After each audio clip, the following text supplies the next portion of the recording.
Bonsoir, bienvenue pour cette nouvelle conférence du programme Giacometti chez vous, qui cette semaine est autour de Giacometti et les écrivains.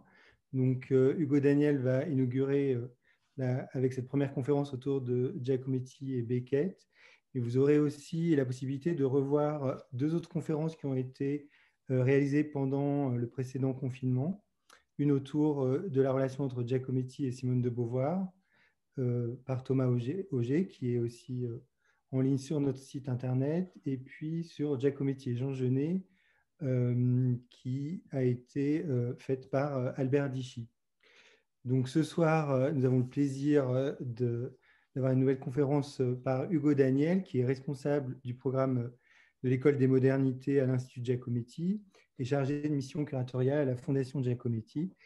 Et à ce titre, il a organisé plusieurs expositions autour de Giacometti et d'autres artistes, notamment Giacometti Beckett et Giacometti Rodin. Et cette conférence est une sorte d'introduction à l'exposition qu'il prépare actuellement pour l'Institut Giacometti, donc Giacometti Beckett en compagnie, qui ouvrira en janvier, le 5 janvier prochain. Donc ce sera la grande réouverture de l'Institut après ce confinement. Donc, je vais laisser la parole à Hugo. Nous avons coupé les micros, mais vous pouvez envoyer des questions dans la petite fenêtre conversée qui seront transmises à Hugo à la fin de sa conférence.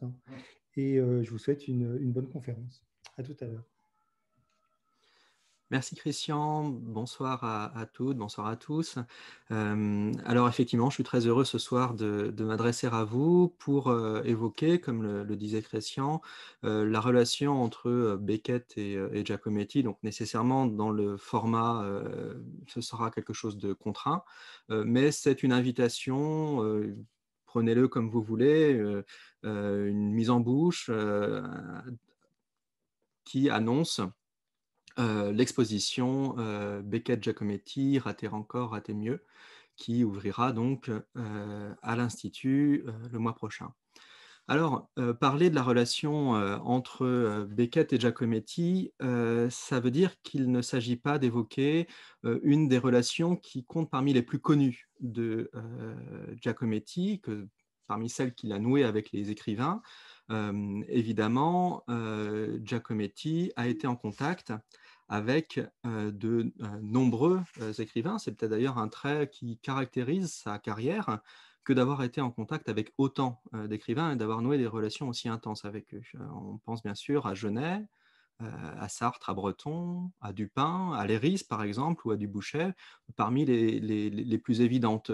Christian, dans son introduction, a mentionné également la relation avec Revel, qui fera cette semaine même l'objet d'une conférence.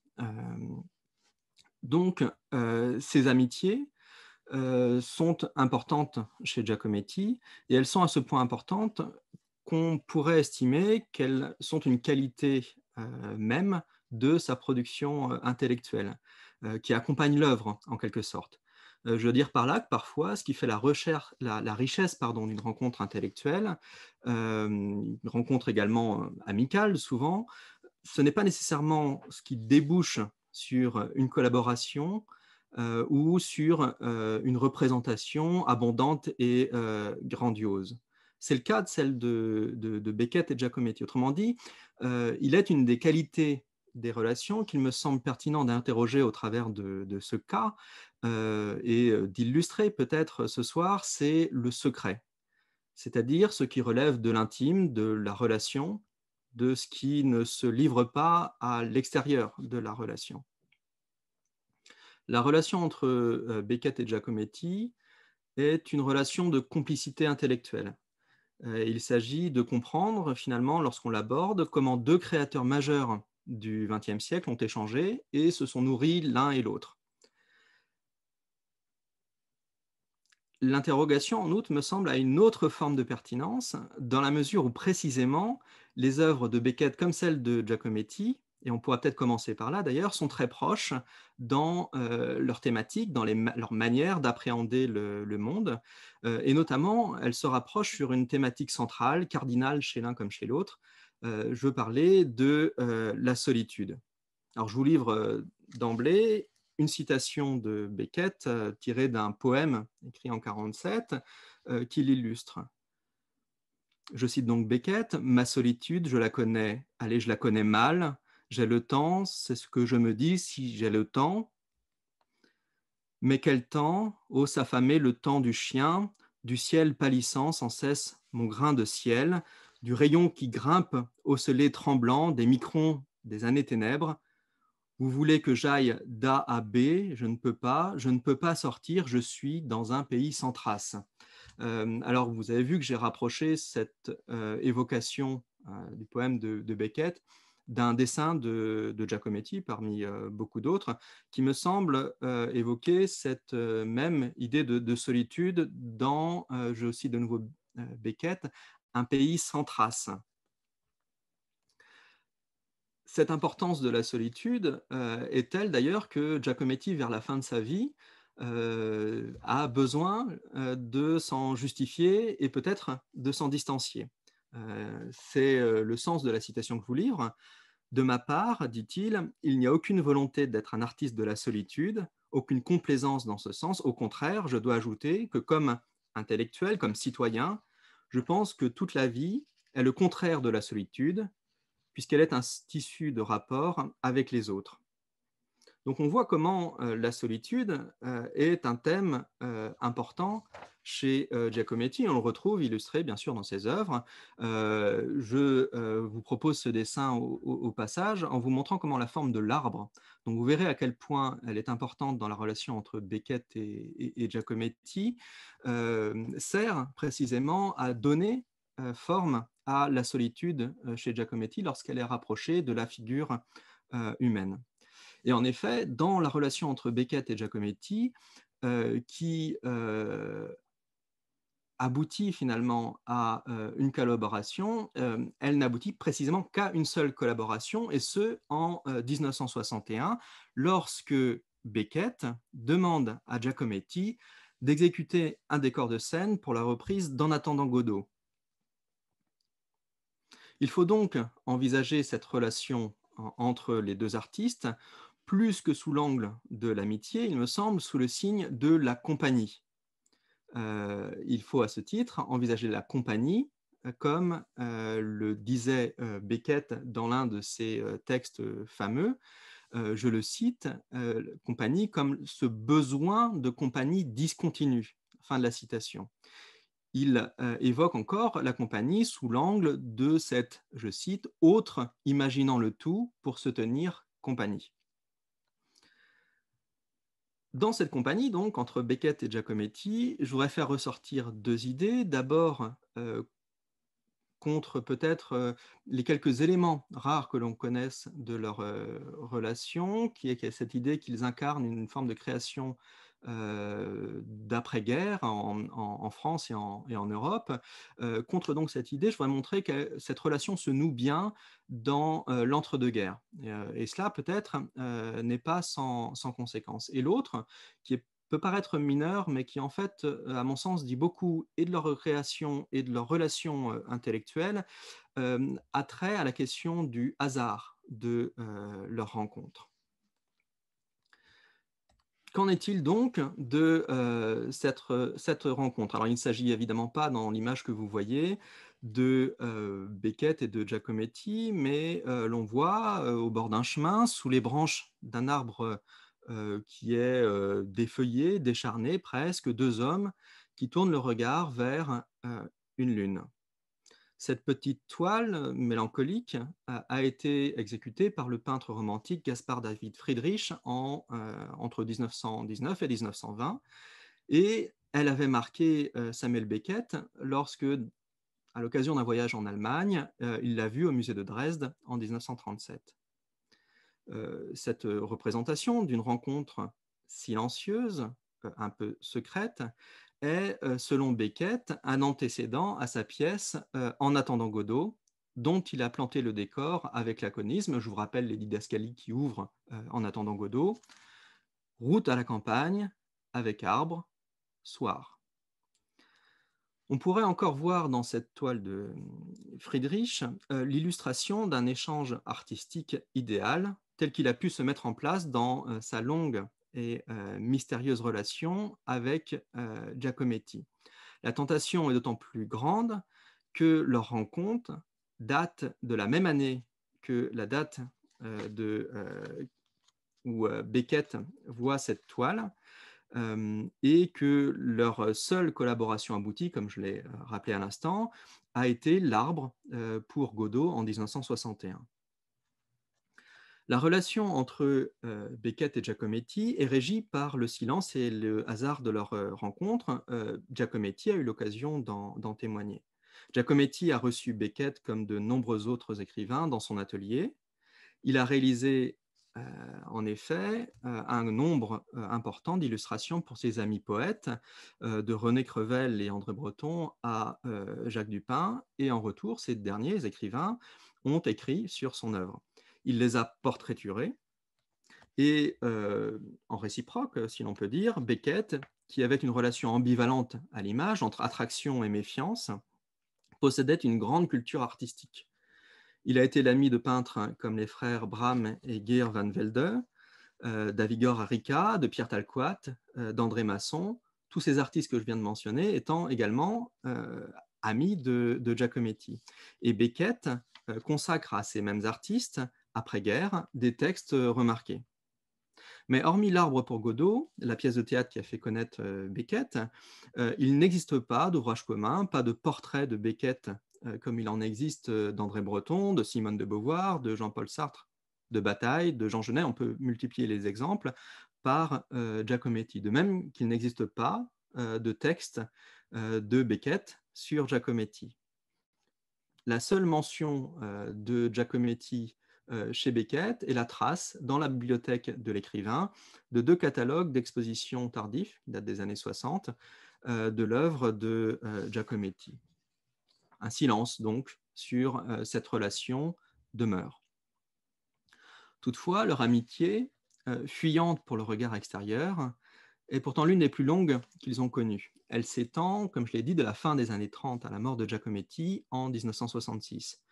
Et leurs œuvres offrent tellement d'échos qu'on les dirait liées et complémentaires. Ainsi, semble important de dire que le dialogue ne se fait pas face à face, mais comme les personnages de l'œuvre de Friedrich, en parallèle, dans un échange dans lequel le hasard a toute sa place. Je rappelle ces mots de Giacometti à propos de Beckett, lui et moi, toujours par hasard.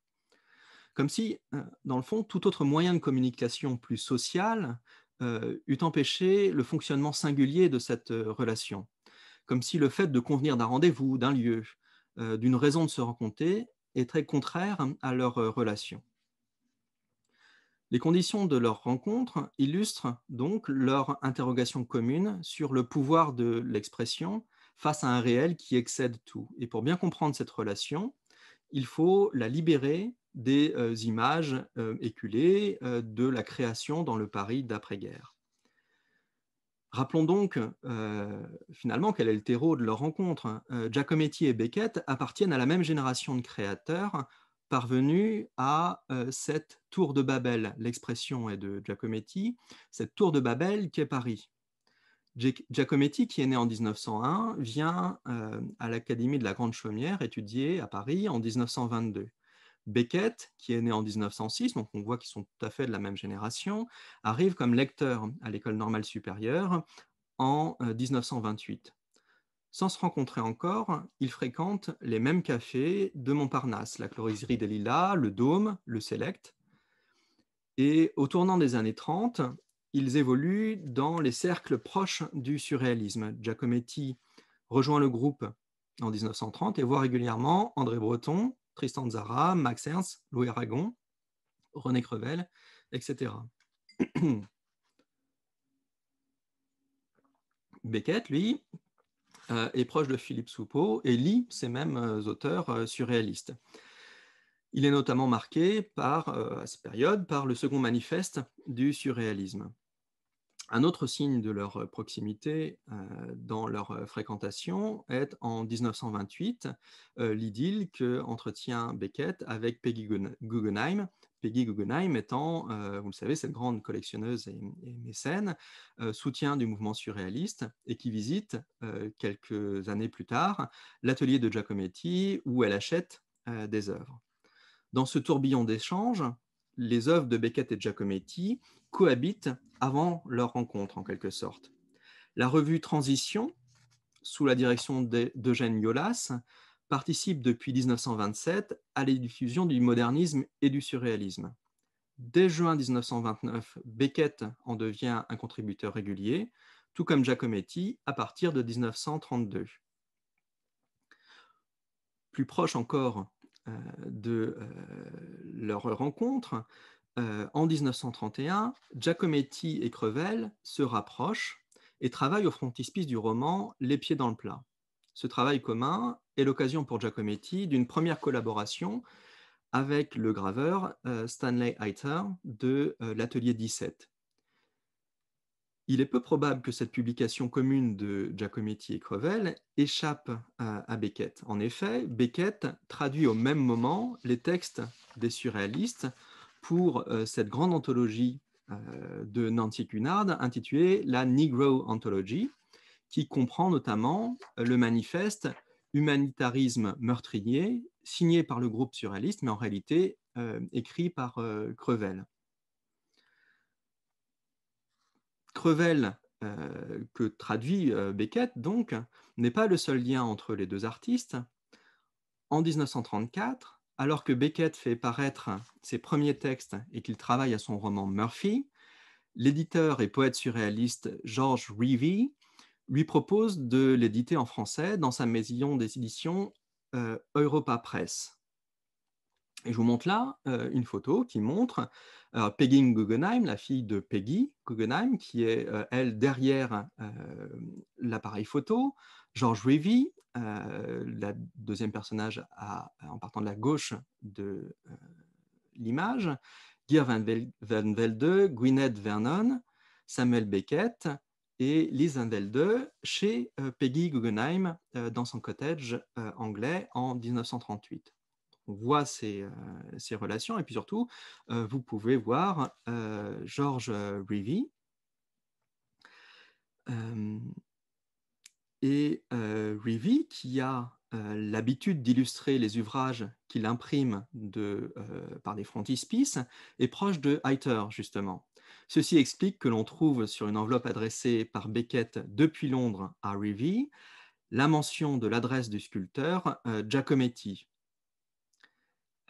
Et cette mention que vous voyez donc sur la gauche, ici je la montre du curseur, je ne sais pas si vous pouvez le voir, mais c'est cette inscription manuscrite sur le document du haut à gauche de l'image, est écrite de la main de Giacometti. Ce qui signifie donc, c'est ce qu'on peut supposer, que Reevey aurait invité Giacometti, qu'en tous les cas il le rencontre, et qu'il aurait invité l'artiste à réaliser un frontispice pour l'ouvrage de Beckett. Alors le projet n'aboutit pas, mais par ce document et par cette sollicitation, la proximité des deux artistes est ainsi attestée. Quoi qu'il en soit, à cette date, leur création s'appuie toutes les deux sur l'expérience du surréalisme. Il ne s'agit pas, et il faut le préciser, de coïncidence et d'emprunt, mais les résonances multiples entre leurs œuvres expriment plutôt la convergence de deux itinéraires intellectuels. Je vais prendre pour cela deux exemples pour montrer cette convergence. Tout d'abord, cette forme de la cage qui apparaît chez Giacometti en 1930 avec son œuvre La boule suspendue. Cette forme, on la retrouve dans plusieurs œuvres de l'époque, dont certaines gravures préparatoires pour le frontispice des pieds dans le plat que j'ai mentionné, l'ouvrage de Crevel. Elle y est associée, vous le voyez là, il s'agit de la planche que j'évoque, elle est associée à un corps qu'elle contient. Au même moment, le roman Murphy de Beckett, qui est en gestation donc depuis 1934, s'ouvre sur la situation du personnage éponyme qui vit dans une impasse de Londres. Je cite Beckett, là, depuis des mois, peut-être des années, donc il s'agit de Murphy, il mangeait, buvait, dormait, s'habillait et se déshabillait dans une cage de dimension moyenne exposée au nord-ouest, ayant sur d'autres cages de dimension moyenne exposées au sud-est une vue ininterrompue. Je ferme la citation. L'impasse physique de Murphy est la métaphore de son impasse mentale qui traverse le roman. Murphy est infirmier dans un hôpital psychiatrique et il se trouve bloqué dans un va-et-vient. Je cite de nouveau Beckett, l'esprit de Murphy s'imaginait comme une grande sphère creuse, fermée hermétiquement à l'univers extérieur. Ainsi, Murphy est, je cite de nouveau, fendu en deux, d'un côté un corps, de l'autre un esprit. Ce rapport précisément à l'esprit et à une forme de scission de l'esprit sur fond de partie d'échec entre le rationnel et l'irrationnel, dans le cas de Murphy, explore une brèche ouverte par le surréalisme. Une note de Giacometti de 1934 fait écho à cette même brèche dans l'esprit, je le cite, « Même processus dans la formation des rêves et dans la formation de mes objets », et il constate rétrospectivement, tout ceci m'éloignait peu à peu de la réalité extérieure. Donc on perçoit cette tension entre réalité intérieure et réalité extérieure. En 1935, c'est précisément face à cette sensation que Giacometti éprouve un besoin impérieux de s'asseoir de nouveau devant le modèle afin de revenir à une confrontation directe au réel. Ce mouvement lui vaut d'ailleurs l'exclusion du groupe surréaliste, mais pour lui, ce retour au réel n'est pas un pas en arrière. Il permet plutôt une combinaison, comme Giacometti le fait observer à Pierre Matisse, son galeriste après-guerre. Il dit ainsi, tout ceci alternait, se contredisait et continuait par contraste. Voilà donc pour ce même mouvement de balancier. Et cette oscillation est la même que celle des romans de Beckett qui font, si vous me passez l'expression, délirer le réel. Avant leur rencontre, donc, les deux artistes ont une compréhension de la réalité, avec tous les guillemets qui s'imposent alors, qui prend pour acquis le modernisme et le surréalisme. Dans cette compréhension, la tension entre une réalité intérieure, mentale, et une réalité extérieure est intégrée. Est intégrée également la conviction que la manière d'en rendre compte doit s'affranchir du rationalisme. On comprend donc comment convergent leurs œuvres avant même une rencontre. Et sur quoi se rencontrent-ils donc? Comment convergent leurs œuvres? Pour Beckett comme pour Giacometti, la question de la création devient celle du rapport au réel. Le sentiment d'étiolement, de déliquescence, d'effritement du réel, présent chez l'un comme chez l'autre, les conduit à un dépouillement progressif de leurs moyens d'expression. La matière des œuvres de Giacometti s'amenuise progressivement, petit à petit. De même que les textes de Beckett sont peu à peu dépouillés de leur ponctuation et bientôt de leur syntaxe. À la faveur d'un rapprochement avec Georges Dutuit, pour lequel il réalise des traductions pour transition, Beckett se penche avec un nouvel intérêt sur la peinture. Il publie en 1945 dans la revue Cahiers d'art, qui est une revue importante à l'époque, son premier texte sur les frères Van Velde qu'il connaît depuis les années 30. Et dans ces échanges avec Georges Dutuit, qui est, on peut le rappeler, le gendre de Pierre Matisse, ce qui vous aide à situer un petit peu la constellation des relations qui rapprochent Beckett et Giacometti. Donc, dans ces échanges avec Dutuit, Beckett dit sa gêne face à la peinture qui, je cite, lui apparaît avec une évidence trop riche. Gêne donc que j'évoquais en introduction face à la peinture, bien que l'écrivain côtoie les peintres Nicolas de Staël, Joan Mitchell, Jean-Paul Riopel, Sam Francis, Pierre Talquat et André Masson après-guerre, ainsi que, on peut le supposer, Henri Matisse, ces peintres que fréquente également Giacometti. Mais à ces peintres et à la peinture, Beckett semble préférer l'érosion du matériau qu'il trouve chez Giacometti et qualifie au détour d'une correspondance le sculpteur en ces termes, je le cite, granitiquement subtil et tout en perception renversante, très sage au fond, voulant rendre ce qu'il voit, ce qui n'est peut-être pas si sage, ce qui n'est peut-être pas si sage que ça, lorsqu'on sait voir comme lui. Mais timide nenni vite balayé, plutôt concassé, moi aidant comme le bien entendu. Donc, il relate là sa relation avec Giacometti dans une lettre qui date de 1951, lettre à Georges Dutuit. Les termes que Beckett emploie ne sont pas anodins lorsqu'on connaît son œuvre. Depuis les cailloux froids de Cendre, ce recueil de textes, au galet méthodiquement sucé par Molloy, le personnage du roman éponyme, l'aridité minérale, le granit qu'il évoque pour Giacometti, est une qualité propre qui fait la matière de ses œuvres. Giacometti, donc, on le voit, plaît à Beckett, qui se présente là comme un asset visuel qui voit la peinture de Piet Mondrian, par exemple, comme, je cite, pléthorique. Vous avez sans doute en tête quelques toiles de Mondrian. Vous connaissez peut-être moins celle de Talquat, qui est tout aussi dépouillée. Eh bien, Beckett la voit comme, je cite, une orgie.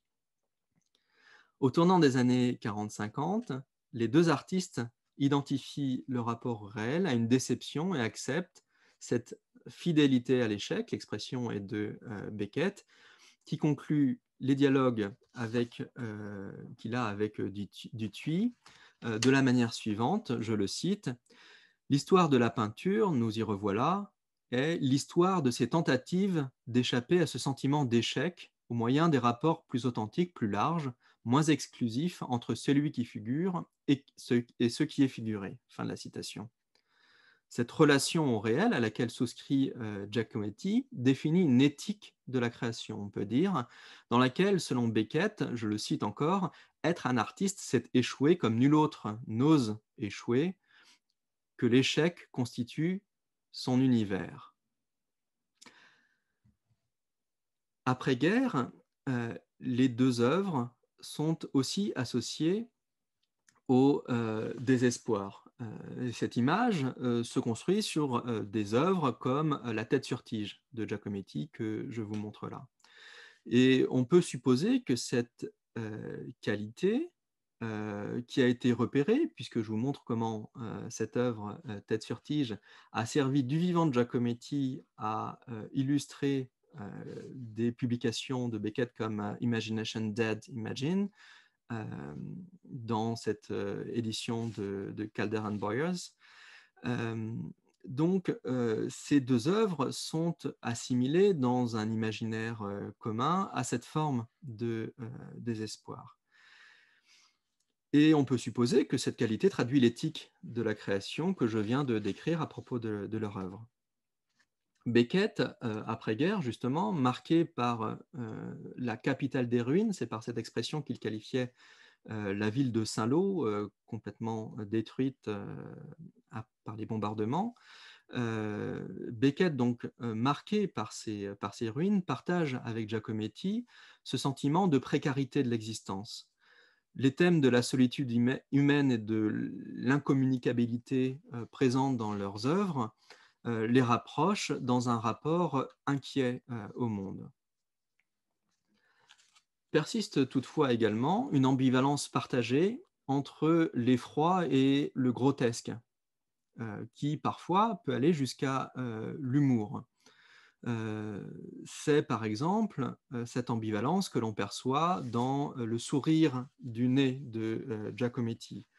Proche, on peut le penser, de ce qu'on a qualifié d'absurde dans l'œuvre de Beckett et dans son théâtre en particulier.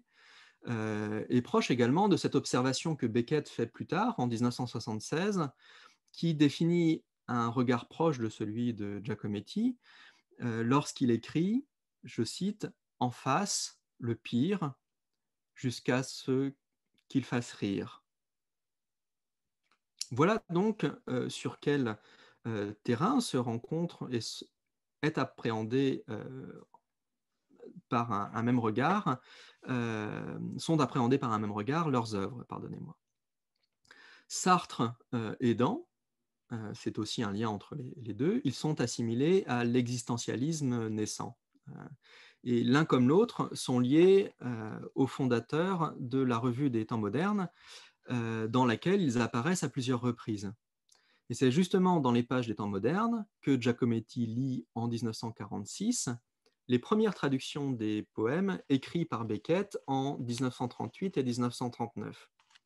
Et l'on voit dans cet exemplaire de la revue qui est tiré de la bibliothèque de Giacometti qu'il répond à ces poèmes par un dessin dans la marge, qui est une des rares illustrations de texte en fait chez Giacometti, c'est dans tous les cas ce qu'on peut supposer, puisque cette figure féminine fait écho à des évocations de femmes dans les poèmes de Beckett.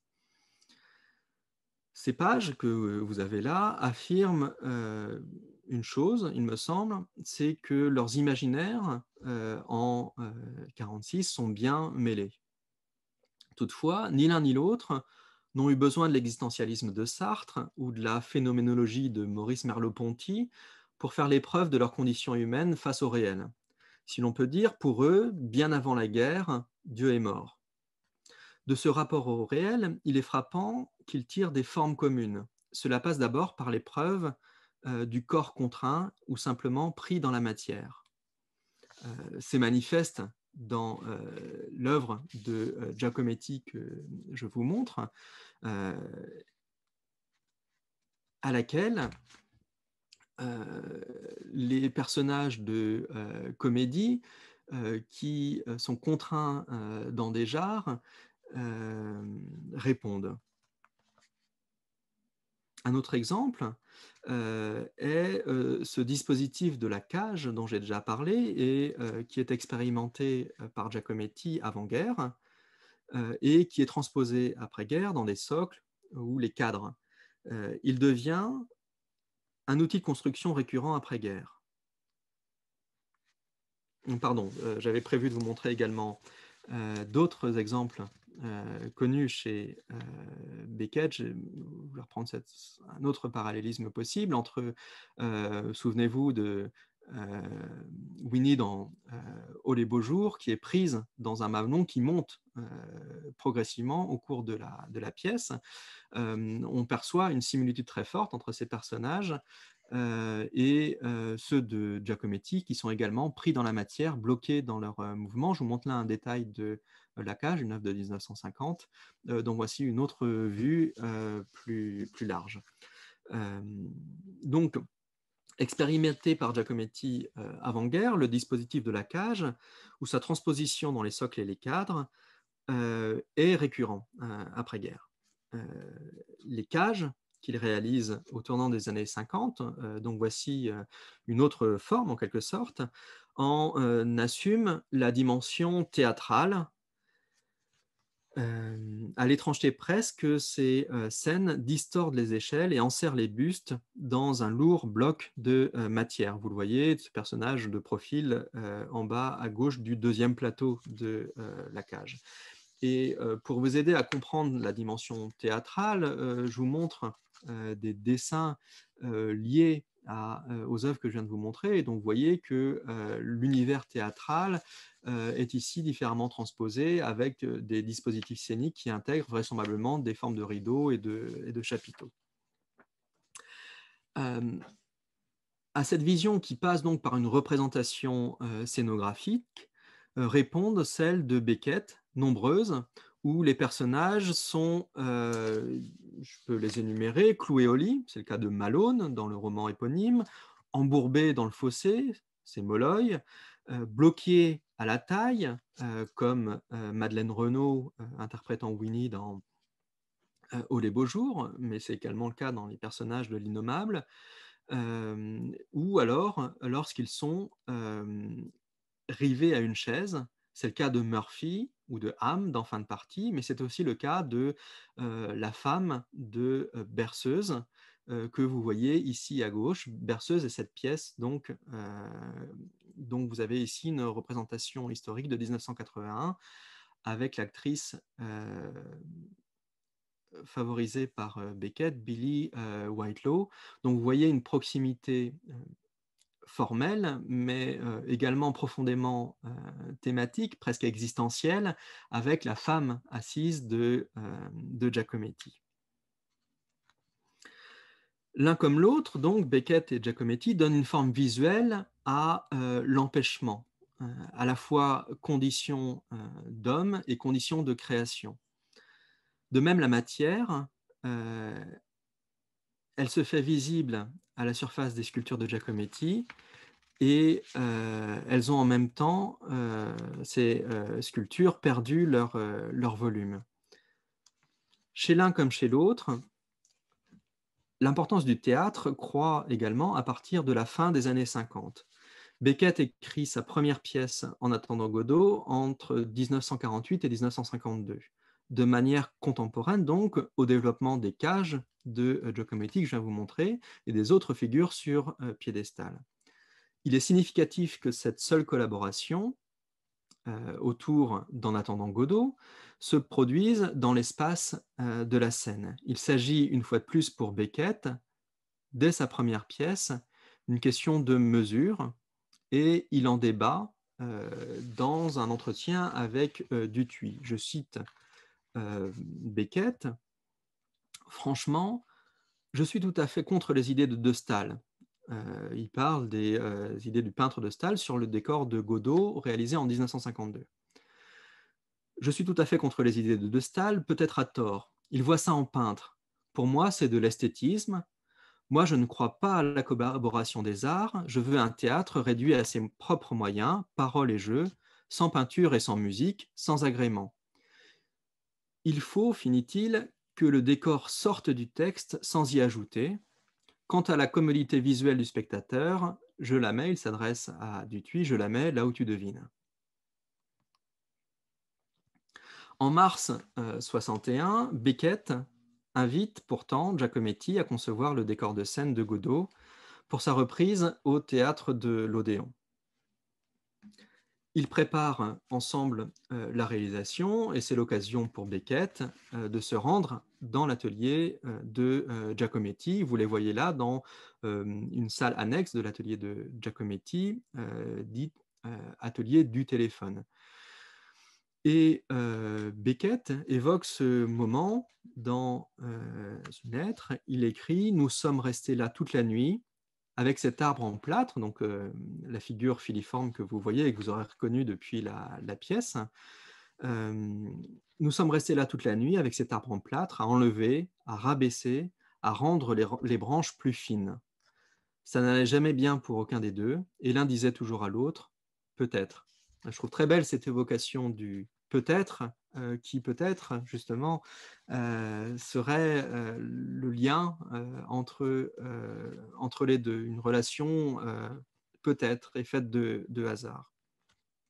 Quoi qu'il en soit, l'intervention de Giacometti, qui a consciencieusement étudié les occurrences de l'arbre dans le texte de la pièce, vous le voyez là dans l'exemplaire d'En attendant Godot de la bibliothèque de Giacometti, où à chaque occurrence de l'arbre dans l'idée d'Ascali, Giacometti souligne, indique les éléments textuels qui évoquent cet arbre.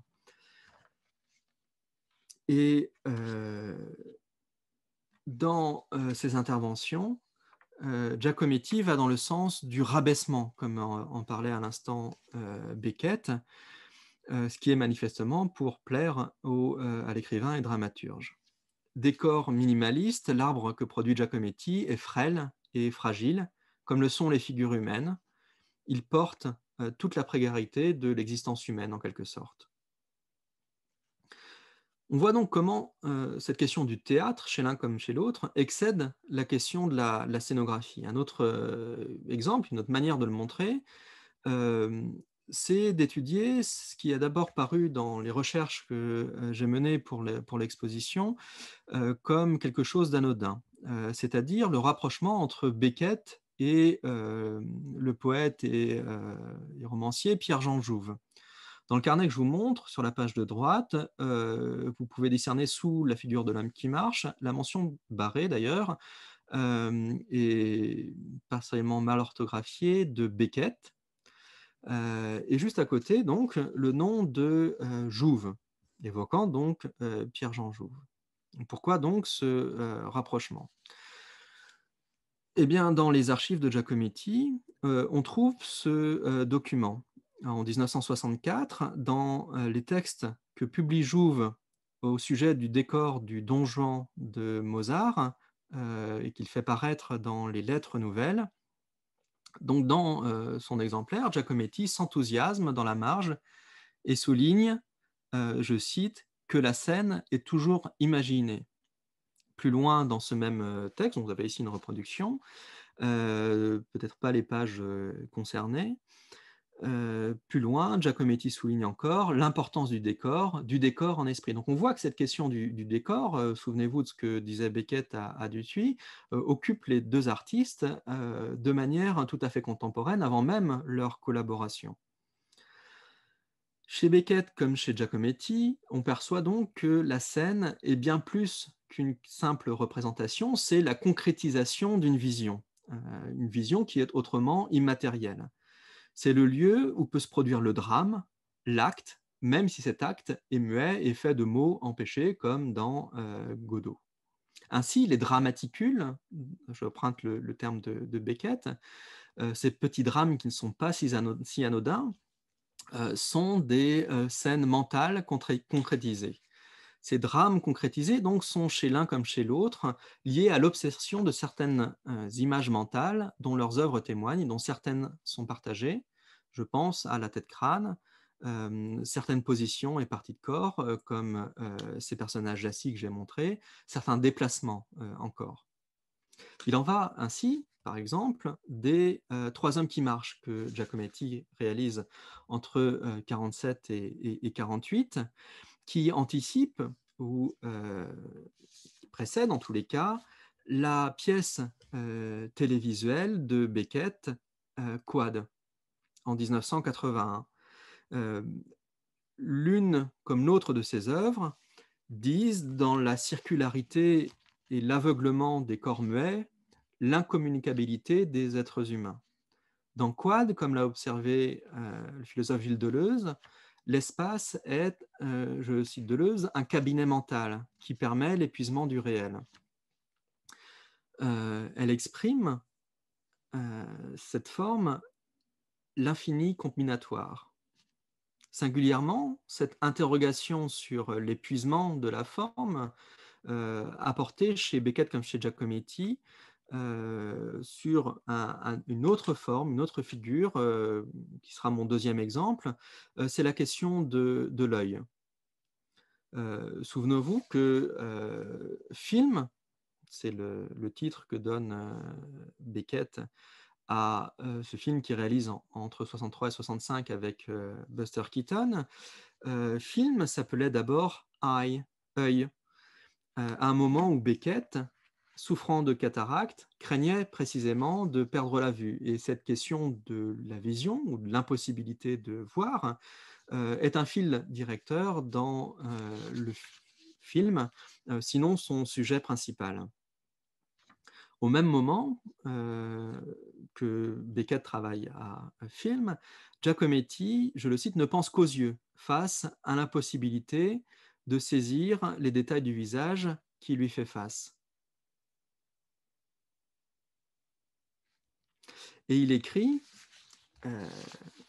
et Beckett par contre écrit de la même manière, il y a bien sûr l'œil remplissant tout le champ, le voile qui lentement se baisse ou se relève, si baissé au départ, le globe, rien que la prunelle, écarquillée à la verticale. On perçoit donc dans ces œuvres, les textes de Beckett, ces films, les dessins de Giacometti, une profonde affinité de vue et même au-delà de ça, une forme d'obsession pour des thèmes et des formes comparables. Dans ce même rapport au monde, la question qui semble se poser, en somme, pour ces créateurs obsédés, j'ai pu en parler précédemment, obsédés par le sentiment d'échec, est la question du pouvoir créateur. Avec quelques malices, Beckett observait la chose suivante, je le cite, « On ne peut ne pas y arriver de bien des manières ». Je pense que ce serait offense que de vous rappeler également ces lignes de Capopir que vous connaissez sans doute. Encore, soit dire encore, tant mal que pise encore, jusqu'à plus mèche encore, soit dit plus mèche encore, dire pour soi dit, mal dit, dire désormais pour soi mal dit, dire un corps ou nul, nul esprit, le corps encore, ou nul, le lieu encore, ou nul, essayer encore, rater mieux encore, ou mieux plus mal, rater plus mal encore plus mal encore, jusqu'à être dégoûté pour de bon, vomir pour de bon, partir pour de bon. Le rater mieux de Capopir, ce sentiment que la vérité de l'art se trouve dans l'échec, était partagé par Giacometti. Il s'exprime, Giacometti, sur ce sentiment dès les années 50. Plus je vieillis, il a 52 ans à ce moment-là, plus je vieillis, plus il me semble impossible de terminer un travail, dit-il. Une œuvre achevée est pour moi inimaginable. Ce sentiment, on le perçoit également dans les dessins répétitifs jusqu'à l'obsession que Giacometti réalise. Et bon, cette feuille n'est qu'un exemple parmi, je crois, qu'il n'est pas usurpé de le dire, des centaines d'autres. Giacometti est omnibulé donc par cette question de l'échec, du recommencement, malgré les accomplissements. Et il affirmait ainsi, je vais le citer plus longuement, il le fait régulièrement, mais à quelques occasions, il développe un petit peu ce thème autour de quelques anecdotes. Il dit donc, en 1956, un ami japonais a commencé à poser pour moi. Alors, je vous rappelle de qui il s'agit, c'est son ami philosophe Isaku Yanayara, dont je vous rappelle ici une peinture, puisque vous allez voir qu'il est question précisément d'une peinture similaire à celle-ci. Donc cet ami japonais, c'est un professeur de philosophie. Giacometti continue, on travaillait toute la journée et le soir, c'était une peinture. Et plus ça allait, plus il disparaissait. Le jour de son départ, je lui ai dit « Si je fais encore un trait, la toile s'abolit complètement. » Et moi, je me suis dit « Ce n'est plus la peine. Si je veux copier comme je vois, ça disparaît. » Seulement, je me suis demandé « Mais qu'est-ce qu'il me reste à faire dans la vie ?» Cesser de faire de la peinture ou de la sculpture, ça me semblait d'une telle tristesse que je n'avais même plus envie de me lever ou d'aller manger. Alors j'ai commencé à travailler. L'intervieweur demande avec quel espoir. Giacometti répond, et c'est la partie peut-être la plus saillante de cette anecdote, ça n'est plus pour réaliser la vision que j'ai des choses, mais pour comprendre pourquoi ça rate. L'idée de faire une peinture ou une sculpture de la chose telle que je la vois ne m'effleure plus. C'est comprendre pourquoi ça rate que je veux, et le ratage devient le positif en même temps. Ce qui m'intéresse particulièrement dans cette citation, c'est le vocable qu'emploie Giacometti. Giacometti choisissait ses mots, et il parle, comme Beckett, de ratage, comme le rater mieux de Beckett. Et c'est tout sauf anodin. À la fin de sa vie, justement, Beckett, qui a progressivement décharné le langage, livre sa solution à cette question de la maîtrise dans la création, qui vaut également pour Giacometti, je crois. Je cite Beckett, J'ai réalisé que Joyce, alors on sait que Joyce est très très important pour Beckett, ça a été son modèle très très longtemps. J'ai réalisé que Joyce était allé plus loin que possible pour en savoir toujours plus, pour maîtriser ce qu'il écrivait. Il le complétait sans arrêt, on s'en rend parfaitement compte quand on regarde ses épreuves. J'ai réalisé que j'allais, moi, dans le sens de l'appauvrissement, de la perte du savoir et du retranchement, de la soustraction plutôt que de l'addition. Vous voyez comment tout cela peut résonner avec Giacometti. Et je voudrais terminer, au-delà de ces mots formidables, je trouve, de Beckett sur sa propre création et sur celle de Joyce, sur une évocation de cette scène de Godot, dans laquelle on peut percevoir un écho à la relation entre Beckett et Giacometti, ainsi que je l'avais fait avec le tableau de Friedrich. Je voudrais terminer sur quelques mots de Beckett qui feront peut-être également écho à cette photo de Yanayara, où la lune ici est une lune artificielle, électrique, puisqu'il capture de nuit Giacometti dans une atmosphère que l'on suppose, puisque les voitures sont à l'arrêt, empreinte de silence, Giacometti seul sur la place devant le dôme, déserte. Et donc je voudrais simplement vous livrer ces quelques lignes de compagnie, le texte de Beckett, en conclusion de cette conférence. Beckett écrit donc: une voix parvient à quelqu'un dans le noir, imaginez. Une voix parvient à quelqu'un sur le dos dans le noir. Le dos, pour ne nommer que lui, le lui dit, et la façon dont change le noir quand il rouvre les yeux, et encore quand il les referme. Inventeur de la voix et de l'entendeur de soi-même, inventeur de soi-même pour se tenir compagnie. Je vous remercie.